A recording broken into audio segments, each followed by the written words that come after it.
Coach, when you talk about DART, and you mentioned that repeatedly, kind of driving that home, as far as building the culture and the environment, what are some of the foundational pillars that you think have been built through the spring that we're already going to be able to build on in the fall as you head into practice? I mean, we like to say our foundation and like who we are outside of that, just our faith. You know, and like that's first and foremost with everything. Like that's our true foundation with everything we have, our faith. But then from there, our offensive line, we started to really, you know, get a lot tougher.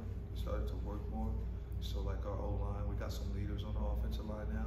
We've been able to add Savion Washington to the offensive line. He's 6'8", 340, you know what I mean? And he's athletic, he can run. So we've been able to add him. I think Tank Wilson, Dion, sorry, I call him Tank, but Dion has become more of a leader. He's like strong force. You know, our offensive and defensive line are truly our foundation. That's the bell cow. But we also did something called skull sessions all summer.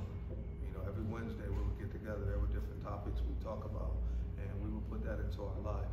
So like that should be another foundation piece that we'll be able to fall back on. Guys, remember what we talked about, imagination. You imagine what you want, then it was self-value. After self-value, we had standard, and then there was discipline. You know, and once you're able to do those things, you form a what? A team.